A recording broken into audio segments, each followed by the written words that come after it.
ربنا ولا تحملنا ما لا طاقة لنا به.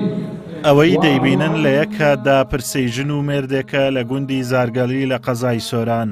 بەرەبەیانی ئەمڕۆ ژنەکە گیانی لەدەستداوە دوای ئەوەی تەرمی ئافرەتەکە لە نەخۆشخانە دەگەڕێننەوە مێردەکەشی بارودۆخی تەندروستی تێک دەچێت و دوای گەیاندنی بە نەخۆشخانە ئەویش گیان لەدەست دەدات.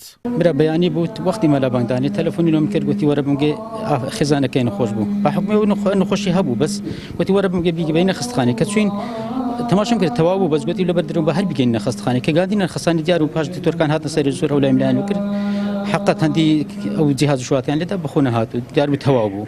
ئەمنش سبەینە بوو زوو کەسین لەگەر نەبوو بەخۆ بە کوڕ و بە برام حکمت گاندین و مزگەفتی لە مزگەفتی کە جەنازەکەی هینا و خوارێ گاندینە جێ جەناز شواتێ لێ شۆن خۆیش دەمەک بوو هەستم کردە گریان شواتەوە وەزی تێکسو وڵا لە ناکاو ئەویش بەر بوو گاندینە خستخانەی ئەویش لە خستانی جانیبە وەخۆی کیمەک نەخۆشیەوە بە سیزاروان تەبیعی و لە حالەتش تەبیعی دەگە من هاتە خستخانەیە کە هەتا لە خستخانەی هینای نومارێ سۆژر دەبێ و پێوەدیان بەس لەبەر هاوارکردن شواتە دیار بوو وەزاکەی زۆر تێکچوو. دەگمەنن ئەو جۆرە مردنانەی ژن و مێرد بە یەکەوە کۆچ بکەن لە نێو هاوڵاتیان و تۆڕا کۆمەڵایەتیەکان مردنی ئەم دوو هاوسەرە دەنگدانەوەی بە دوای خۆی داهێنا و کە سوکاریان باس لەوە دەکەن دوو هاوسەری زۆر باش بوونە لەگەڵ یەکتر و یەکتریان خۆشویستووە قەدەری خوای پەروەردگاری شواب و هەردووچیان بە یەکەوە کۆچ بکەن. کە تەلەفۆنیان بۆ کردم گوتیان وەرە ئەم هیچم نەزانی چکە لێرە نەبووم بابم سبەینی بانجی تاکەمی کرد لە نێژ سبەینی هاتۆ کە هاتەوە بانج کردیا هیچی نەبوو هەر بانج کردیە و دواتر ئەبینی کە مردیە و ئەی بێنە خستخانەی دواتر کە دین و مارێ ئەو کات دینە مزگەفتی و کاتیش ئەو کات بابشم لە دوی عەمر خۆی دەکەم.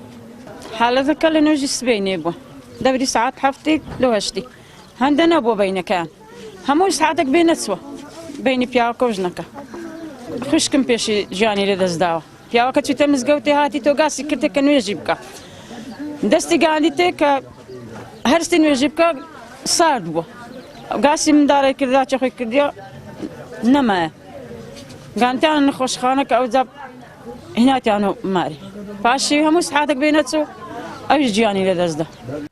حکمت محمود تەمەنی 51 ساڵ و فەرمانبەری وەزارەتی ئەوقاف بوو. خێزانەکەشی سەروین کەسەبار ژنی ماڵەوە بووە و تەمەنی 47 ساڵ بووە و لە دوای خۆیان کوڕ و کچێکیان بەجێهێشتووە. لە گوندی زارگەلی لە قەزای سۆران نیشتەجێ بوون. زۆر جار لە کۆنەوە وتویانە مەرگم لەگەڵ مەرگت بێ یا یاخوا دوای تۆ منیش نەژیم. پێدەچێ ئەم وتانە بۆ چەند ڕووداوێکی لەم شێوەیە وترابێت کە لە یەک کاتدا پرسەی هەردووچیان بە یەکەوە بەڕێوە دەچێت.